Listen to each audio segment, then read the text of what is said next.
So, you seen If yet? I wasn't planning on it, but I might end up having to review it for my channel. Imaginary friends have YouTube channels? Imaginary? I'm your client. And why the did you censor me? Because it hadn't been 15 seconds yet. Wait a minute, I thought it was 10 seconds. Actually, it was supposed to be longer than that, but rightly so, everybody kept complaining and they reversed course. Oh, okay. That's better. Anyway, how was it? For the first 10 minutes of this, I was absolutely on board. I was loving everything I saw. Then once the ifs were introduced, another 10-15 minutes went by where it was the sappy crap that I thought we were going to get, and then for the last hour or so, I had an absolute blast with this. This is one of the most endearing movies I've seen in a long time. Wasn't there a show like this with the same plot and an imaginary friend named Blue? There was, but they're not the same character, and in all honesty, this movie has more in common with that Jimmy Stewart movie Harvey, right down to the fact that Krasinski actually puts it in the background for one scene, but instead of finding new friends like the show, this is about reuniting imaginary friends with the adults who created them, because, of course, they grew up to be cynical, preoccupied with the struggles of adulthood, and they've lost their playful, more imaginative and optimistic sides. It's a really good thing the real world doesn't operate like that, right?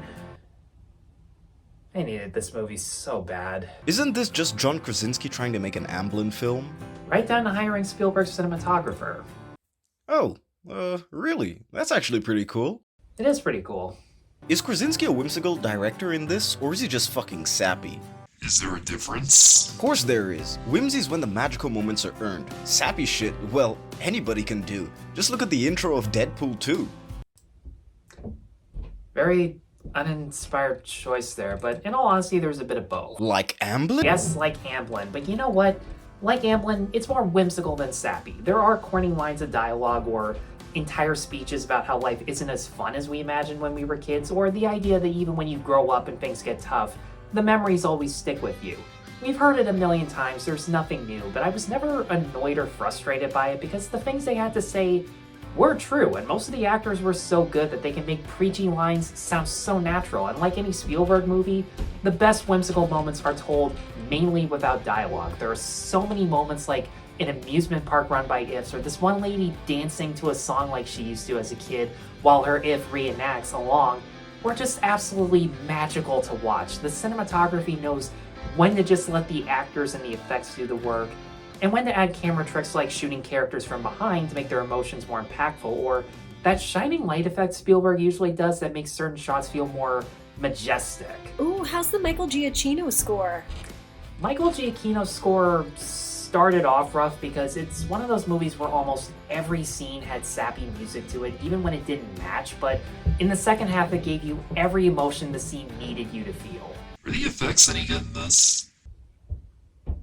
How high was I when I made you? Look, the answer is not the way you'd expect. They never look real because, well, they're imaginary. It's more about convincing us that the humans are interacting with them, and honestly, whenever a human and if look at each other or make physical contact, it's surprisingly really convincing. The highlight of the movie for me was this sort of retirement home for ifs where people can teleport from one dream world to another, people could walk through paintings, objects can come out of them, this really cool 360 shot where one swims upside down to right side up in just one take. The effects are worked into the environment seamlessly. How insufferable is Steve Carell in this? So, first half of the movie, he's as loud and obnoxious as I thought he'd be. Whenever he was there to tell a joke, everything just stopped to a halt for little kid bottom of the barrel material that you'd see on a Nickelodeon show. But in the second half, the script gives him more of a purpose when they come across his creator, Bobby Moynihan, and he's too afraid of disappointing him again to the point where he doesn't want to reunite. And I won't get into specifics, but the connection between them was super sweet and charming. With hardly any dialogue, Moynihan really surprised me. I knew he could do comedy and drama at once, but he showed a range I didn't know he had. Does Carrell hog the limelight, or do the other ifs pull their weight? So there are 3 ifs in this that take center stage. Steve Carell, Phoebe Waller-Bridge, and was it Louis or Louis Gossett Jr.? Either way, rest in peace, man. You were a great actor. And I would have liked if some of the other ifs in this got more screen time than others, because they got a great cast of extended cameos. What a shock, John Krasinski plays one of the ifs and the dad. John Krasinski as the dad? Yeah, why? Is he just playing Jim again, or does he do something different? He plays Jim in a Hallmarky kind of way, but in all honesty, there's a reason behind it. I can't really say why without spoilers, but let's just say a dead parent isn't the only thing this kid has gone through, and he knows that if he acts realistic, she's going to become an even more dour person than she already is. That was Awkwafina? Oh, wouldn't have guessed. She didn't sound like she smoked 2 packs a day. Emily Blunt, of course. Bradley Cooper, really? That was Matt Damon. No wonder his voice sounded so familiar. Bill Hader, that I can understand. Richard Jenkins was so good in this. I really wish he had more than one scene. I knew that was Keegan-Michael Key. His voice left nothing to the imagination. Of course Blake Lively's in this, because why wouldn't she be?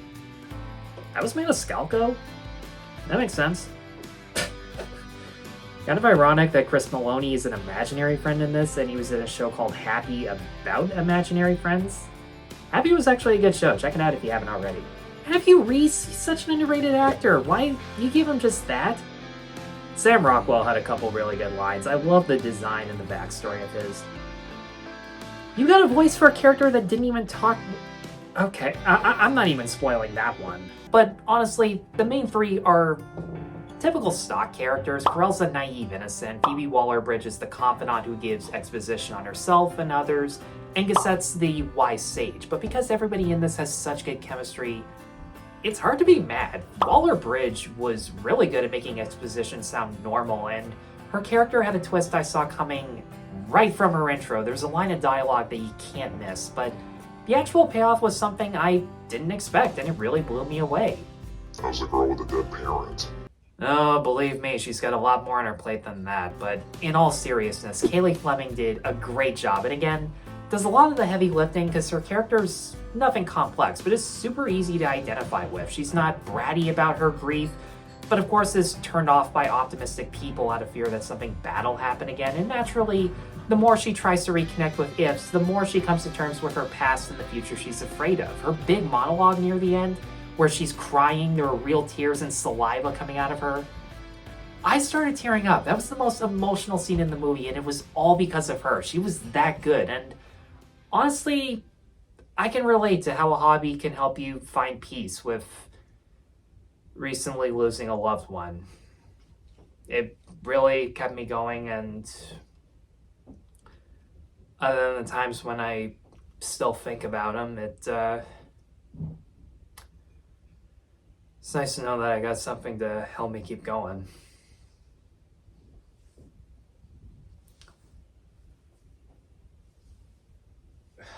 I knew I was going to do this, but I didn't think it was going to be that bad.